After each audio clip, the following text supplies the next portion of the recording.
Hey, what's up, mediums? It's January 9th, 2017.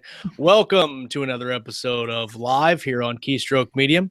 I am Josh Hayes, here with my co-host and friend Scott Moon, and today we are talking with best-selling author Michael Anderle. Michael, welcome to the show. Hey, guys. Appreciate being here. Oh, yeah. For those of you that don't know, Michael is the author of the Corinthian Gambit and second, is that right? Corinthian? Corinthian. Cathurian.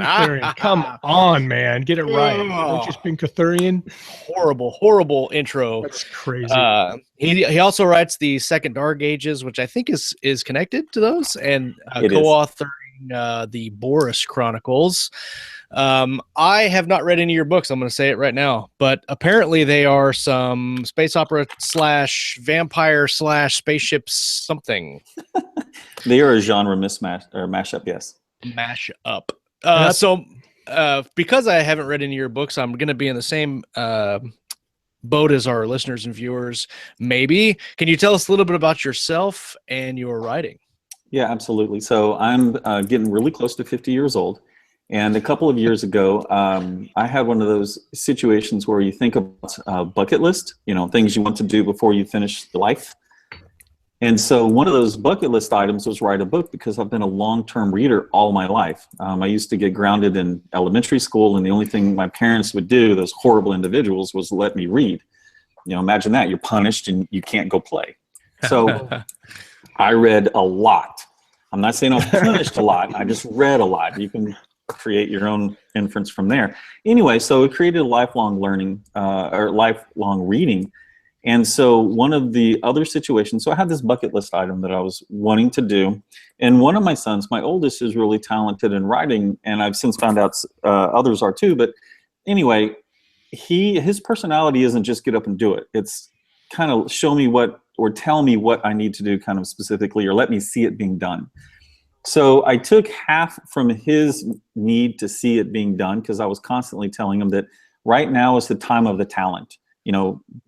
50 years ago is the time of somebody else, 2,000 years ago, whatever. But right now it's the time of the talent. If you have any chance to create something and get paid for it, now's it. So I took my own advice, and between that, I created something called the Corinthian Gambit series. And the reason for that was I wanted to play in the paranormal, so vampire. I wanted to play with present day a little bit, because I didn't want to create a world right away. I wanted to play in the future in spaceships and space battles, because, I'd read quite a lot of those things. And so I created a concept that would allow me to grow it over books to be able to play in everything I wanted to play, if it should work. I didn't expect it to work this well, so there you go.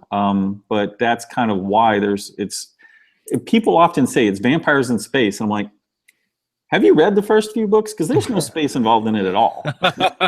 Right. But some people actually have kind of said it it's like, oh, wow, he's making money on vampires in space, as if that's derogatory. And I can just say that I'll take all those derogatory dollars and put them in the bank and be happy about it. So yeah. Thank you for not liking my book, but I'll take that. Yeah. It's kind of like, okay, be upset with me if you want to, but the readers like it just fine. Right. Well, it's been a while since I popped on and looked at your list of books, because you have quite a lot of content, a lot of books. And I think the Dark Messiah, the one I mentioned right before the show with the awesome book cover, it has 178 reviews. That's from December 23rd, I think. Right, and that's a new book for you, and a lot of authors would love to get 170. And I noticed that they are ranked and reviewed very well. So apparently, whether it's vampires in space or whatever, there's a couple of people that are interested. Yeah, I know that you guys typically talk craft a little bit later, but I would say that the fact that it's paranormal or vampires or space or science fiction or whatever is the icing, and the cake part of it is the emotions. So absolutely. Yeah, I could get down with that. So you've only been publishing since November of 2015. Correct. And I was listening to one of your podcasts on Simon Whistler's show, the Rocking Self-Publishing Podcast, and you guys mentioned the minimum viable product and how you kind of got started in indie publishing. Can you talk a little bit about that and kind of explain to people who haven't heard of that or don't know what that is, kind of what it is? Well, so it comes from a book or concept called the Lean Startup, and that mentality, I was in programming and IT for many, many, many, many years. And so the idea that is usually on an internet-based program or internet-based product, you create something that solves a problem and you give them the basics to solve the problem. And if it's successful enough, then you iterate on top of that and give them more functionality and whatever it is that they want. So you come at it with this mentality of, do people really want this in the first place, and are they willing to spend money on it? And if they are, then iterate, make it better, give them more, give them whatever. So that was the whole mentality. I happen to call it a minimally viable product, which people jumped on going, see, look, he doesn't do all of this other stuff, which is fine. Part of it is true. I didn't pay for a lot of editing, or frankly, any editing in the beginning. I did my own book covers. And in doing so, I still made money because it's the story, stupid. You know, stop harassing me about some of these other things. I added better book covers, you know. I added editing, multiple passes of editing. You know, Ellen Campbell, professional editor, has gone back through and we're updating everything. But at the end of the day, stop telling me that it's a bunch of editing is required, because I can point to sales that say, no, it's not. It's the story. And so, yes, if you want a successful book, editing is going to help you get there much, much better. Do I wish I had better editing on book one? Yes. But guess what? I know my personality and I wouldn't have done it. So between the two options of not doing it or doing it with this and still suffering from people going, you know, the editing's poor, I'm like, seriously?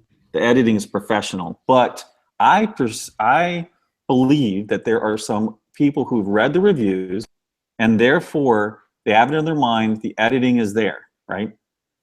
So even though it's professional, they're still going, well, I saw a mistake. Yeah. Like, all right, you know, there you go. Well, and but it's funny though, you pay $25 for a hardback traditionally published books and you'll still find mistakes. Absolutely. We were talking about this the other day, and I was looking at the Chicago Manual of Style, and I just skipped to the grammar section, and I'm reading the intro, and the first thing it says, and there's about 2 pages where it talks about a discussion about what is the right way to do grammar, and basically it says that all the experts in grammar say it's not really agreed upon how many parts of speech there are. So we think that grammar and spelling and where the comma goes and whether to use Oxford comma or not is like a hard, fast rule, but really nobody really completely agrees. So I think you just got to make the best story, like you said. I just don't use punctuation. Yeah. or yeah. Just put it in wherever. Imagine the comma is there. Yeah. You're making me think that you're probably not wearing pants at the moment either. It's a mystery on whether or not I wear pants on any show whatsoever. And that's why I like to stand. Generally, if he does, it's usually something original. Yes. So you started out with the minimum viable product. Have you, and I know that you do multiple editing passes with multiple editors, but at the same time, and you were mentioning using Google Docs for that. Mm-hmm. You have 15 full novels now, 2 novellas, and 6 book collaborations and 2 anthologies, all within what, 15 months? Yes. So can you go over a little bit what's going on with all this production and how you get into producing this content so fast? Realize that I've written probably 500,000 lines of code in my life, so I'm a very good touch typist. I'm also, due to that, and I think you're going to find a lot of IT authors are this way. We have a way of already things logically. This has to happen, and this has to happen, and this. And right. You guys seem locked. Oh, there you are. Nope, there you go. Okay. Had a little bit of a hiccup, but you're good. Okay. So as an IT guy, a programmer, I'm already logically based. So I don't, generally speaking, have to pre-consider what I need to do. I can drop a 70,000 word book if I was totally focused on it in probably 10 days. Much too busy to do it right now.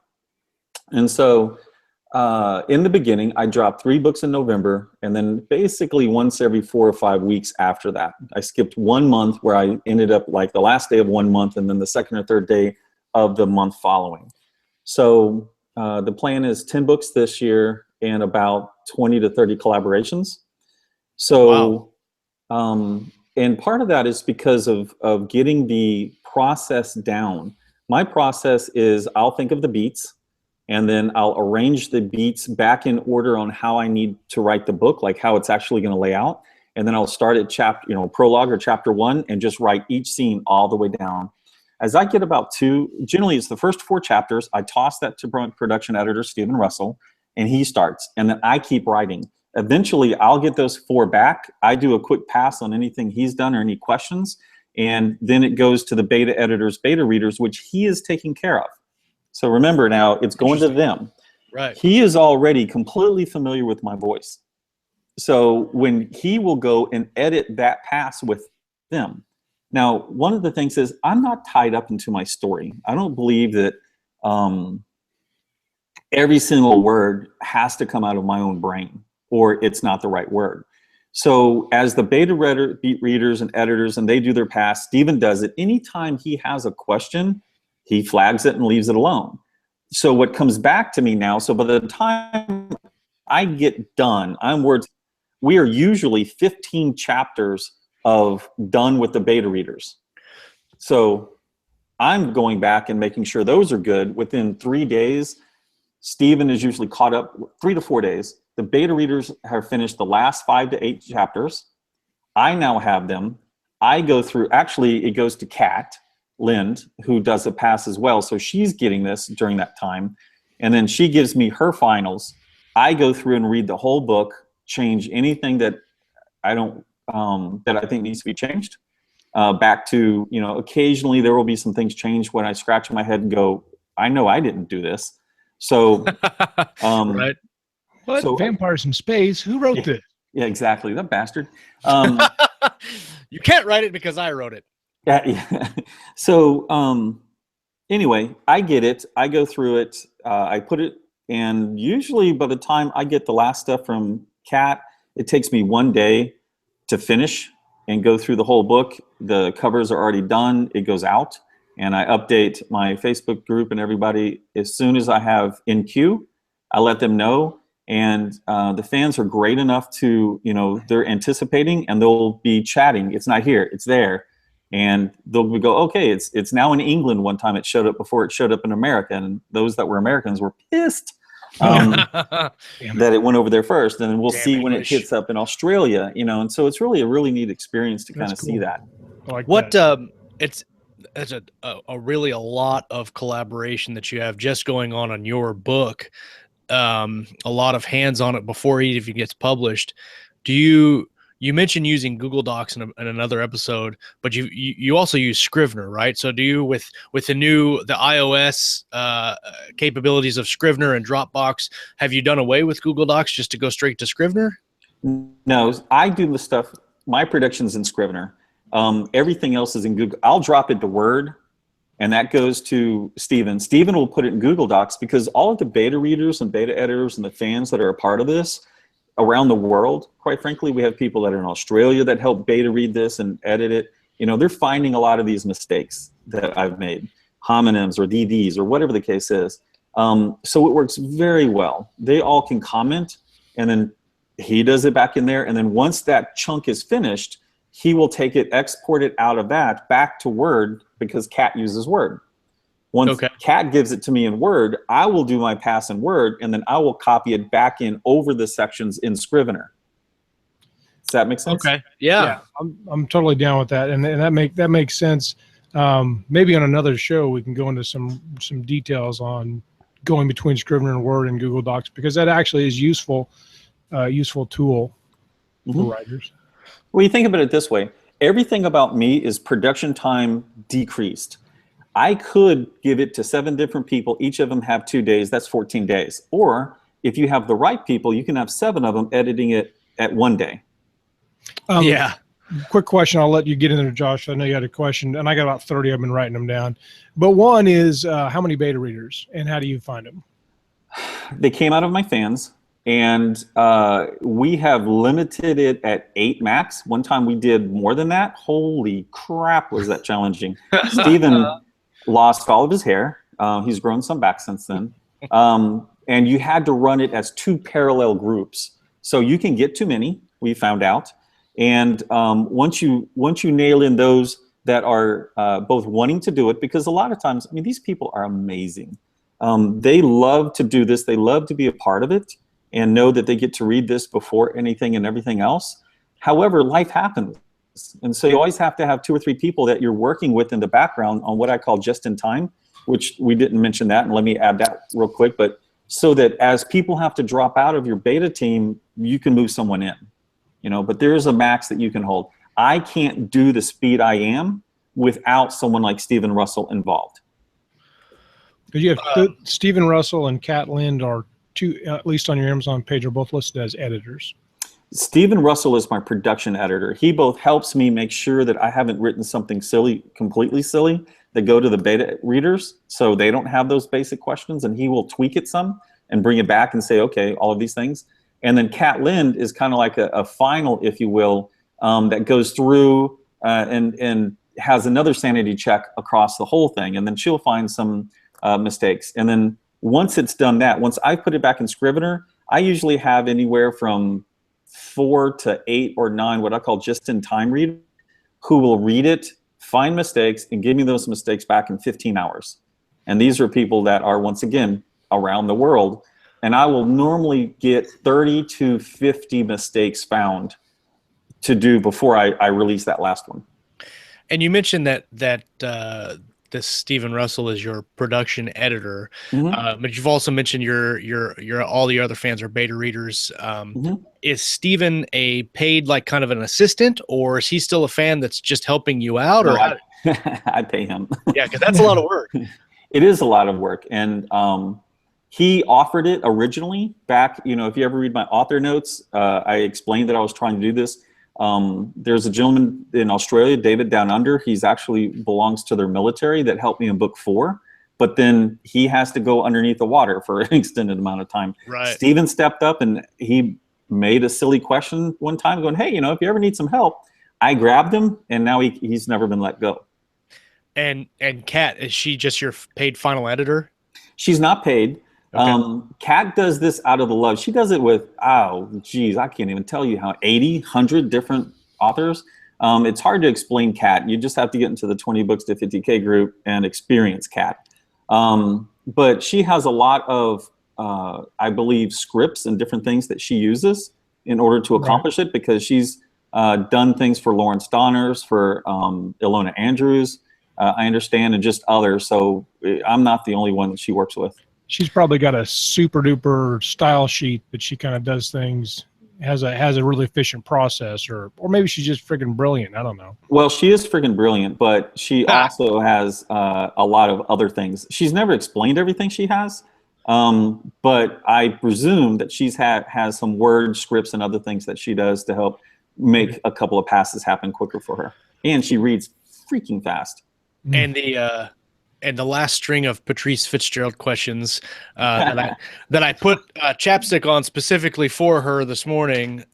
She wants to know the beta fans. Those are all volunteers and everything. Everybody works at their own pace, or the beta readers, beta editors that work with Stephen. He will tell them how much time he has for anything, and everyone in my group now knows when I go words complete, I'm now focusing on when can I have this? And so they can only go so fast until that happens. Then all of a sudden Mike's now pointed, instead of Mike pointed thinking I need to write this, he's now pointed at, come on guys, let me have it. Right. Gimme. Exactly. And so Stephen will even tell him that. It's like, hey, here's the last set. Mike's now paying attention. It's like, fuck. hurry. No pressure. So with your with the original 3 books that you wrote and this whole series, the I'm going to say it again wrong. Kurtherian? Yeah. Yes. Thumbs up for Josh.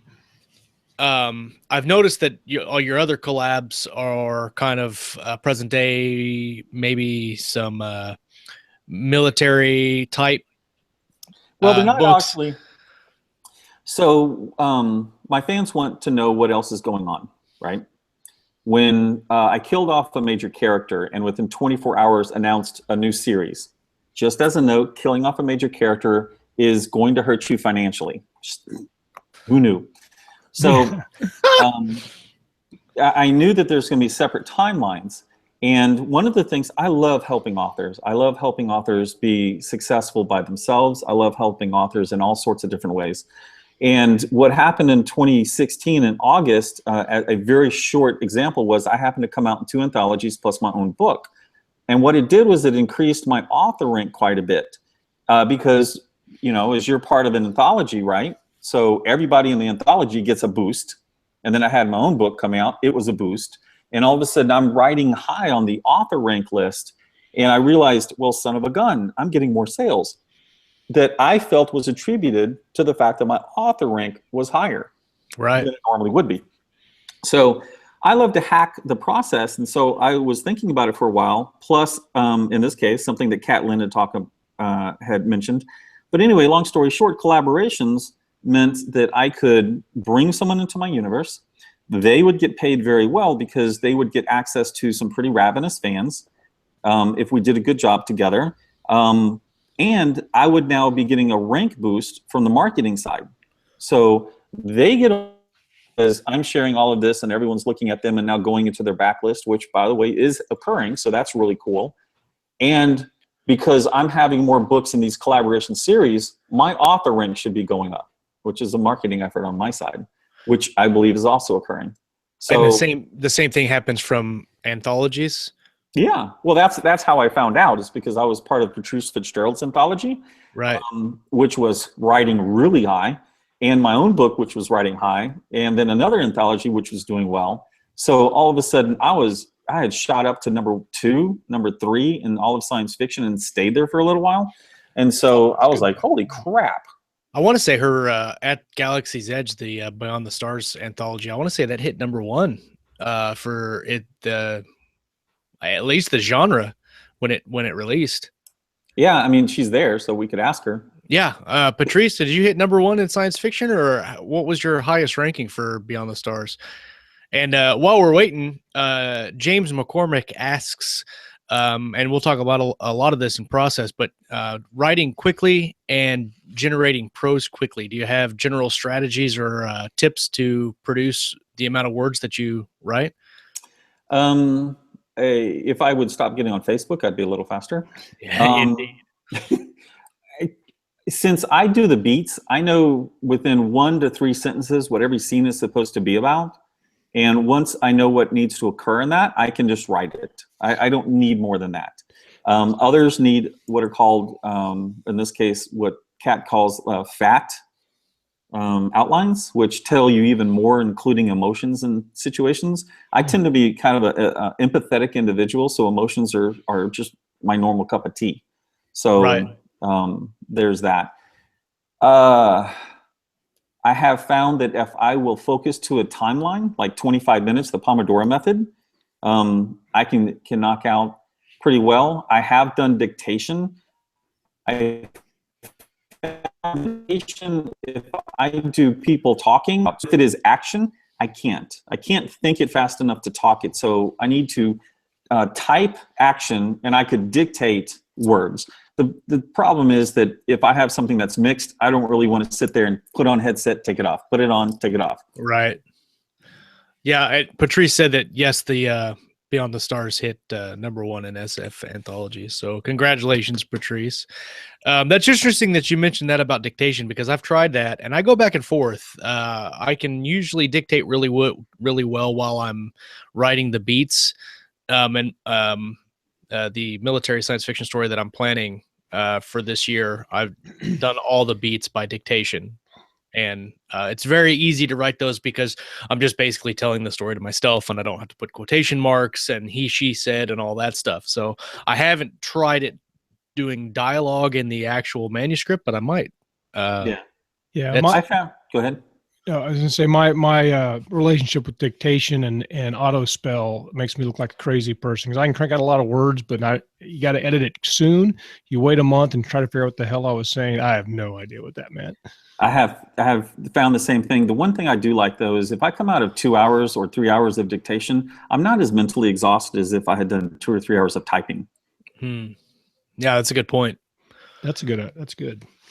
How many beats do you normally work out? Like, like say you got I do 20 chapters. How many beats is that? I do 25 chapters, and I think I started that on like book 3 or 4. I found out that chapters are whatever the hell you want them to be. When I first started, reading, I was like, what does it mean to make a paragraph? What is a chapter? And finally decided, screw it. A chapter was approximately 3,000 words, and there's 25 chapters in a book. I typically try to go for 70,000 plus words.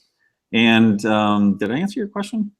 Oh, how many beats? Oh, 60 for the latest book. I've done as many crap, and I've tried to reduce it one time based on customer feedback, and it was like I want to say in the 40s, and I got reviews going, wow, it's not as much of a book.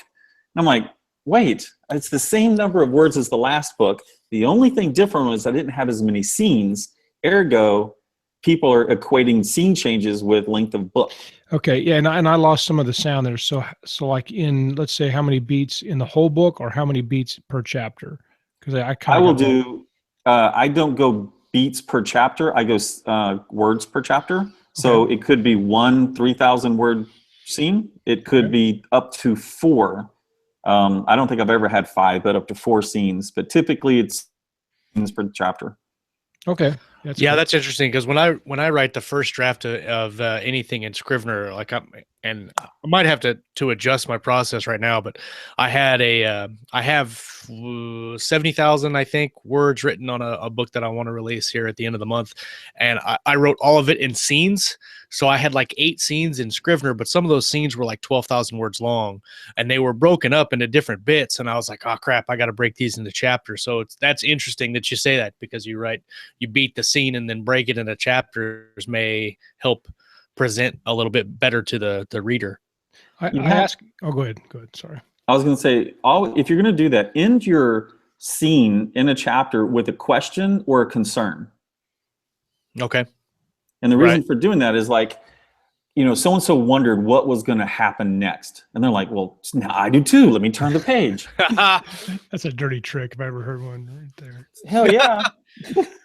Well, let's back up just a bit. And we skipped kind of over what I usually want to talk about right in the beginning, which is you just started writing in 2015. Obviously, you've had careers and life and all that coming up to last year starting to write. So what kind of led you to get into writing and indie publishing?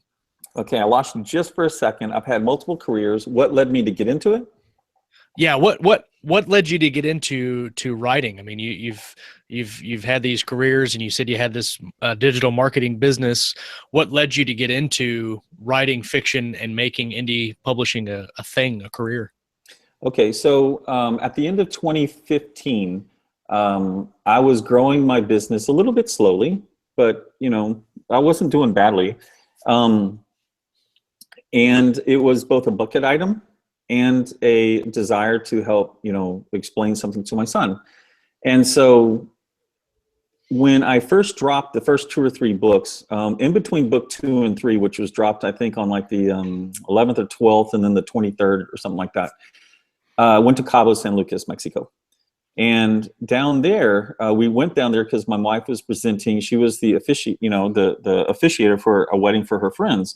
And so we found out that you could purchase a home in Cabo San Lucas, and the taxes, the taxes here in Texas are pretty high.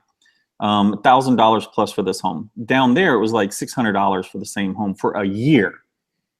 Now you pay that many in taxes here in Texas per month. And so I started thinking about it, and I looked at it, and you do the math on the fingers, right? Well, if you add this and this and this and this, yeah. And I found out that if you, for $1,000, not including your food, but for $1,000, if you owned a place in Mexico, you're done.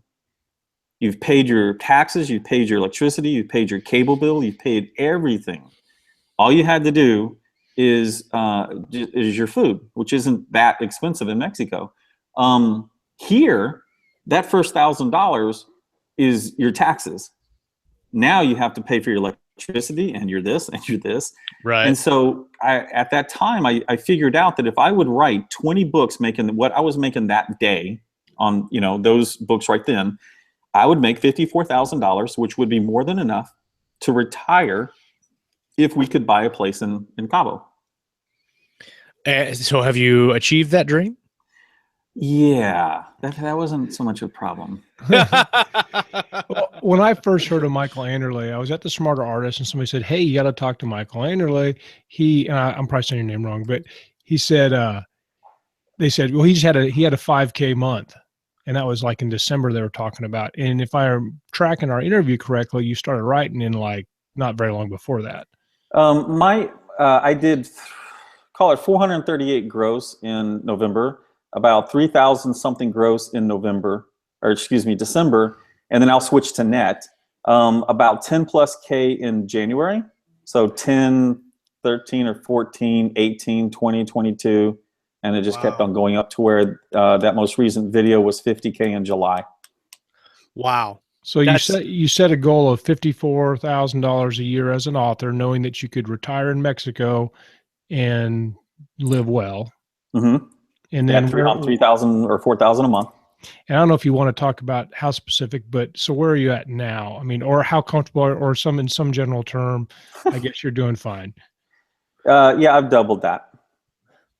What do you attribute the massive growth that you have? I mean, a lot of authors take years to get to where you're at, and a lot of people don't ever get to where that. Where do you contribute all that success to? Ravenous fans. I don't think even now, when I've been very open with as many things as I've done, that people realize that there are a group of whale readers who will read 1, 2, 3, 10, but at least 1, 2, or 3 books a day. And so we have a situation now, if you're an author and you want to understand whale readers, go to the Arthurian Gambit Facebook page and look around. You will see that they are complaining hours after the release of a book. And some of them are complaining now because we have a lot of fun. We talk, the Pitchforks and Matches crowd that are constantly gigging me to when's the next book coming out. And so with Justin Sloan, we released a book on December 8th. With Craig Martell, I want to say we released it maybe the 18th. With Natalie Gray, released like on the 20th. I released on the 23rd. Scott Paul and I released one. Well, we released it in last year, but it didn't come out till like the 3rd. And then Paul Middleton's released one. They've all been read. All of them have hit top 1,000, and they're like, so when's the next one? Well, Justin's going to release another one like Thursday or so. Then Craig is coming back in the following week. And then I've got one, and then Natalie. So we will have released 10, 7, 9, 10 or books in 2 months. Will not overwhelm them. Are you worried that you're going to have to change your identity when you ever stop writing because they'll hunt you down? Yeah. Let's hope my wife never hears that question. Do you find that like you said at the beginning when you're talking about your series, you start out kind of present day with some vampires, and then you want to grow it into spaceships and all that stuff. Do you find the reader carryover is very good there? Yeah, actually it did. I get a lot of feedback from people who are either saying, I can't believe you got me reading science fiction, or I can't believe that I'm reading a vampire book. People do go both ways. And I think, I heard this off, I think Logan Rutherford told Chris, C.M. Raymond and Lee Brabant off air. They said, you can have a genre mismatch, but don't do it from your marketing side. You always market it to one genre. And that's what I did. I chose to go paranormal. If you look at the first arc, the first 7 books, it looks very urban fantasy, woman with swords kicking butt. Right. That's what it looks like. But it's halfway through the first book when you realize that vampire change is an alien. But you're already there. If you're emotionally engaged with what happens to Bethany Ann, you're just going to fly with it. And so the read-through rate on that has been, I haven't looked at it lately because with this many books, the spreadsheet was just a pain in the ass to keep up. But it was running between 68 and 75% read-through from book 1 to book 2. and then 90 plus, sometimes 94, 96% from one book to the next after that. That's very interesting. It blows my mind because I see so many people that say they don't want to read science fiction and they don't like it. I'm like, well, why not? And they say, well, I don't understand anything. How do you make that that technology, the growth through your series? Do you just skip all the science and just kind of throw them in spaceships, or how did you make that transition? Part of it is one of the reasons there are so many books in the series is because there's a huge suspension of disbelief if you miraculously create a half a mile long spaceship in a couple of chapters. You're like, yeah, we knocked this sucker out in 3 weeks. Even those of us who are not into manufacturing are like, bullshit. So right. And it's the same way with the technology. Some of the technology in there, the anti-gravitic stuff, took 2 or 3 books and a lot of funny scenes before it came around. So there's a lot of humor in the book, which is something I always wanted. And so when you approach it just from kind of an everyman sort of situation, it works. Every man, every woman. Let's not burn me in effigy. Danger. Grease will get you for that. Yes. But a lot of the technology that is introduced is actually either A, already here on the world, or already discussed that it's possible. So some of the nanite technology, as far as I know, it's already in the labs. Some of the other stuff is either already in the labs, already proved, or is highly considered probable theoretically. Right. So what I'm doing is, if I'm reading something and they're talking about it in a science area, I'll throw it into the book. And next thing you know, people are like, oh, wow, this stuff is real. It's like, yeah, I probably read the same thing you did. Yeah. When I scroll, I save a lot of random videos when I scroll on Facebook while I should be writing. And I saw a couple videos that were, it was like advanced warfare technology or something.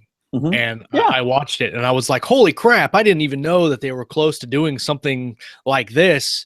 I'm going to save that and, kind of tweak it and use it in some of my books. That's the kind of technology they're coming up with now is kind of staggering when you look at what was in science fiction just 10 years ago. And now it's real life. Almost everything we do now would look like science fiction to somebody from, like, say, the 1940s.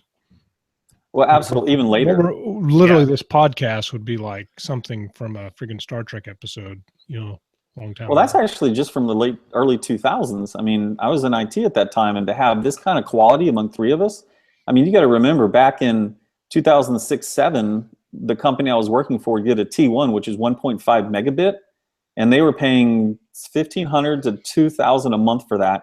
Yeah. I get 135, and I get it for $80. Right.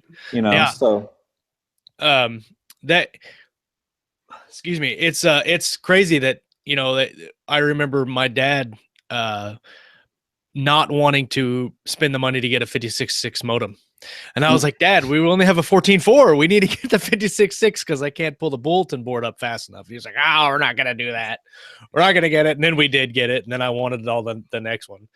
And do you remember how they said it's 56.6? But only 53.3 is what's possible. Right. Oh yeah, yeah. I remember that. Yeah, and it's crazy because I remember doing the America Online deal, and you're watching the. I'm like, oh, this is so cool, and being on MRIC, the Internet Relay Chat, thinking that was like the coolest thing in the world. And now we have things like Facebook where you can watch live videos of people rolling cigars like Michael Bunker does. I sat next to Michael Bunker back in July, had no idea who the gentleman was. If I had known, I knew who he was, his name, right? But I didn't realize that's who Matt Herron was sitting next to out there and talking. Because if I did, I would have freaking introduced myself. It's like, holy shit, that was Michael Bunker. Oh, he's a great guy. I love watching his. I couldn't do his office because it looks super cold in his office right now. I could not do that. I don't like being cold at all. No, so on that. You talk about building your collaborations and getting into anthologies and helping other writers become better and more readable. How do you pick those how do you pick the people that you collaborate with? How do you pick the anthologies that you submit to? I don't really do anthologies anymore.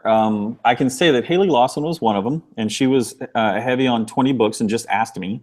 And then Patrice Fitzgerald reached out and asked me, and I was honored in both cases to do both of them. So I learned a lot in both of them. In fact, Ellen Campbell, the lady that I'm able to do editing with, is through Patrice Fitzgerald. And so going back to like one of her questions, all of them come from my fans, and I'm very open with my troubles and the problems that I'm having. And you would be surprised if you just be honest and say, hey, these are the things that I'm having problems with and I'm going to overcome them. People will reach out to you and say, let me help you fix that. So for what it's worth. No, we're going to have Ellen Campbell on the show in... Yeah, that's right. 3 weeks? That's 2 weeks? 3 weeks. 3 weeks? 2 weeks. Mm-hmm. Looking forward to that one too. That's going to be a great TNL. So getting back to your kind of progress, what do you see coming forward this year? I mean, you say you're going to do 10 books this year. Are you taking on more collaborations? Are you starting any new series? What do you have going on in 2017? Are you going to kill off any more main characters? Hell no. Are you going to Martin them? Yeah, no. Okay, so let's talk about that real quick. I was looking at my stats, and I killed off this character in book 9. And so I'm looking at my stats because I had just I think I was talking to Stephen Campbell, and I'm like, yeah, 90, 90. And then I'm looking down, I'm going 90, 90, 90, 85. What? It's actually like 93, 94. And I go, 85, what the hell? And I'm looking at why. I go, that's the book I killed Michael in. So I'm like, 10%, I lost, spoiler alert, average my readers. Yes. Sorry. On that book itself. Yeah, it happens. Collaborations, yes. I started, Justin Sloan reached out to me based on suggestions by Michael Anderle. I reached out to Craig Martell because I knew he was doing post-apocalyptic, and you'll notice that most of my relationships are in 20 books. That's just kind of where I am. Everybody is welcome. We toss dicks out really fast. So that's the spiel on that one. And that's the Facebook page you mentioned earlier. Yes. What's it's 20 books is what is 20 books, TO50K.com, based on that whole Cabo story. Okay. And since that video came out that Matt Herron dropped, and then Marky Cooper put up on K-boards, we've now grown to like 2,800 people. So, which was nice, but all of a sudden all the admins are like, where's everyone coming for and why? Yeah. So that was, and then Scott Paul has been someone that I both mentored, and then he took off on his own. And then I know he does YA. And so I'm constitutionally incapable of writing books without a lot of cussing.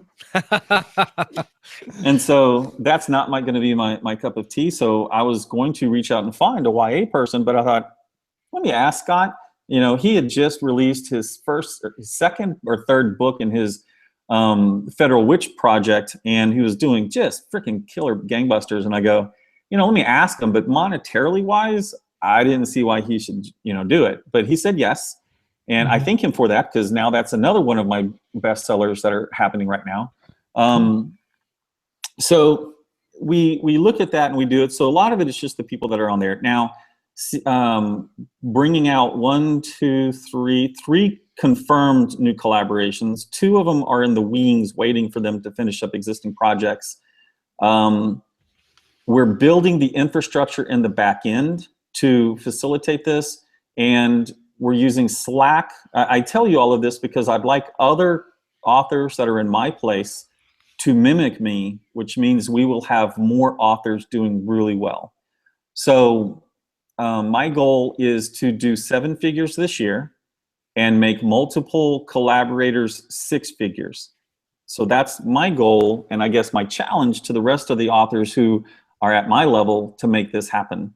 One of them is a ghostwriter, and I am creating a pen, we have created a pen name. This is the pen name Natalie Gray, and she chose to keep that pen name, but that pen name is hers, so that whenever she sees the income from the books that she's doing is going to so far pass what she's getting in Ghost that she feels comfortable to move over to that. Does that make sense? Yeah. Oh, that's awesome. Yeah, that's a personality situation, right? I want to feel comfortable that I'm going to be able to pay and make the bills. And if I don't do it this way, she never will, because she's leaving a lot of money on the table. And even though the ghost amount is a precious amount of money, over the next year, she will be leaving money on the table. And so I'm trying to make that happen so that she gets benefit even as being a ghostwriter. So she gets full collaboration status, everything else treated the same way. So with your other collaborations, like you mentioned your YA, and I want to say that you mentioned earlier in the show that they're all kind of loosely based in your universe, or are they just complete in different timelines? How do you keep track of, do you have like a, you sit down and say, these are the rules of the world and this is what you can do with it, or how do you manage that? Poorly. At least in the beginning, it was poorly. Now I know that it's like, if you want to collaborate with me, read the books. I don't have a Bible. The original ones who didn't read all the books and only tried to read the parts that were relevant, it's been challenging to keep that up. But the way that we do that is, yes, we have to talk it out. We talk the beats. So I understand where the story's going. We agree on the emotional aspect. We agree on the reasons that the characters are going to do this. So we go through that. They give me back the first 3,000 and I go through it and I try to edit it and let them see kind of my style. But they write the core book. It goes through different processes depending on the actual author. The author has some of their own favorite editors, so they will work with them. But at the end, it's always going to come back through me. I'm always going to make a pass on it, a final pass. I do change things that will have it sound a little bit more in my voice. Voice-wise, I would say it's 70% them, 30% me by that time. And so we don't ever have a situation where one chapter's them, one chapter's me, one chapter's them, one chapter's me, which causes discordance in reading at times. It sounds like a fun idea, but I think that's probably would be like a recipe for persistent chronic migraines or something as a writer. It's not so bad. What's happening so far is, depending on the writer, you have someone like Scott Paul. He's been a beta reader since like book 4, book 5. So he knows the series. And we talk all the time anyway, regardless of it. So that's never an issue. Craig Martell, and to answer the question which you actually asked, the series is laying in information related to the timeline, some of them many years apart. So they have their own sandbox. So we agreed to the rules of the series and what they can do, and then they're kind of open to play. Right. And then we'll talk about sometimes, like in Craig Martell's, we added a female protagonist and different things. But Justin has a timeline exactly the same as my Dark Messiah. In fact, the characters cross. They're in both books. So that one works out very well. But he has more challenges because of that, because he's interacting with existing characters and he has to make sure those characters are true to the universe. So there's a plus and a minus on that. So it's more challenging for him. The one that's coming up with another set of collaborators, we are actually pushing like 10 generations into the future. So that is rapidly in a brand new portion of what's happening in the world. We have a couple of romance writers. One of them is more clean and who knows the character. She was a beta reader for 6 or 7 books and then had to get caught up because she then started writing. And then another one who is reading, who can read 2 books a day, is almost caught up, but she's a paranormal PNR writer. And so she does things that, as her claim is, out of the heat rating, she writes heat rating 4. So that's brand new stuff. And so we're talking about a group called the Queen's Rangers, kind of loosely based on the concept of the Texas Rangers. And she's going to be taking that series and we'll be collaborating. And I'm probably going to start, reading it like this, And my wife is like, "Why are you frisky?" No reason. No reason at all. You can't listen to that on an audiobook with your family vacation in the car. No. So I'm figuring that I'm going to be editing this book just friggin' blushing like crazy, because I don't have anything against it, and I read a lot of PNR, but I would skip the sex scene because ergo older. But I'm gonna have to edit those, and I'm just like, oh my god. One of the one of the things Scott and I talked about, like way at the beginning of last year, is a lot of authors that will write their passion and love project and then do like their money project. And a lot of we heard, and we couldn't. We don't have any names specifically, but we have heard that some authors that write, say science fiction, it doesn't do so well, but then they go and they write active romance under pen names because active romance sells so well. And we were like, maybe that's a good idea. Maybe we should try that under a pen name. And then we were both like, nope, can't do it. no, can't do it. I think it might be a harder genre to write than you think. Yeah. Harder. Da-dum-dum. Yeah. Boom. Oh, yeah. I just walked right into that. Maybe you do have a future. Maybe I got a secret active romance in me. He probably already does. Got to let it out. Very good at hiding it. And here he goes again. Boom. Hey, so we're coming up to the end of the show. We've talked a lot about process and what you're doing after being successful. A lot of the viewers and listeners of this show are just starting out. Do you have any tips or ideas, thoughts that would help authors that are just starting out going into indie publishing? Yes. Every time that I do one of these, and especially if it's months apart, I'll probably have the most latest thing that I'm working on. I learned this, or I think I learned this with Scott Paul's Federal Witch Book Zero. And it was a 15,000 word book that introduced his series, and he's made $5,000 on it. This is a little 15,000, sells it for 99 cents, created such a great springboard for his first book to just knock it out of the park. Now, mind you, he already had a good amount of people, but we've recently done it with another author. And while that author has a built-in marketing advantage, the book is still selling if 25 to 35 a day. It has a great cover, and it was an expensive cover, I should know. But he is outselling, because I went and looked at my own stats, and I'm like, dude, I didn't sell 37 books a freaking day on my first one till like 2.5 months or 2 months later, until I got like I Love Vampire novel something. I'm like, this is amazing, because what it does is it backtails into my thought process of, let's say you have 20 ideas. Out of those 20 ideas, 6 of them are profitable, okay? Out of those 6 of them, 2 of them are not only going to be profitable, but they're going to help sell themselves. Now, if I put those 20 ideas into plastic Easter eggs and chunkled them up and stuck them on a table, how do you get to the 2 fast enough? Right. So the hack that I had before was write the first 3,000 words, give it to real readers, and find out whether or not they come back to you and go, where's the rest of it, motherfucker? Yeah. That's very good, because if they don't come back and ask for more, then it's like market testing. On to something else. It's market testing. Market testing, basically. You're just looking for your known readers. Or so is somebody frozen? We might have lost his internet connection. Frozen. Freeze ray. Despicable Me. Great reference. I like that. Freeze ray. You have to say it before you freeze ray. Freeze ray's a guest on your podcast. That's right. Well, get away with it. That's well, we made it almost to the hour without freezing. having any freeze ups.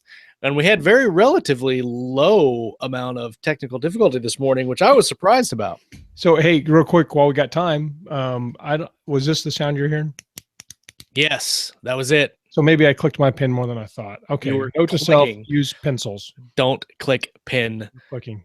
Exclamation point. You know that.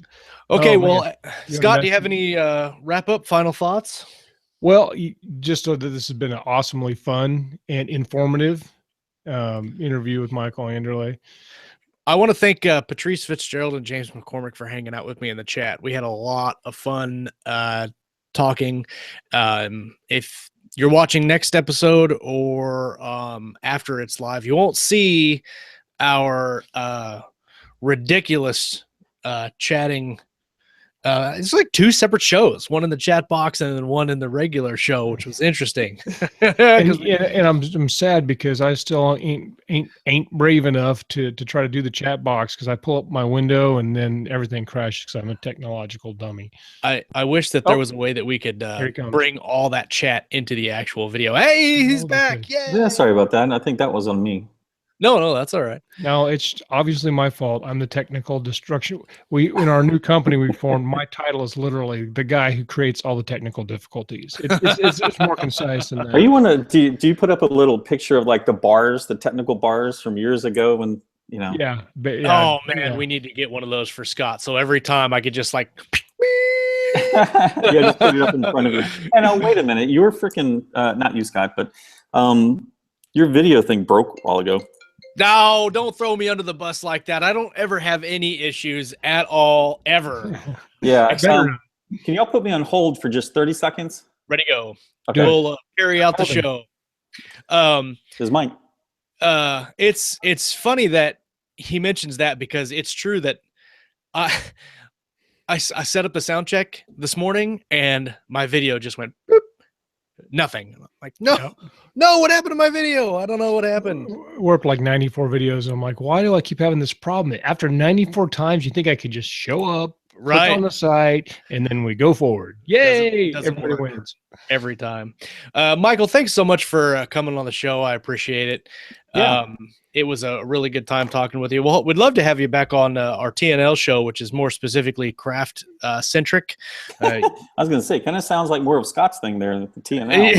Yeah. TNL. That's his active romance pin name. We're going to have to do a TNL TMI active romance show. There you go. That'll be great. That'll be good, because we usually have a little more alcohol on the TNL shows.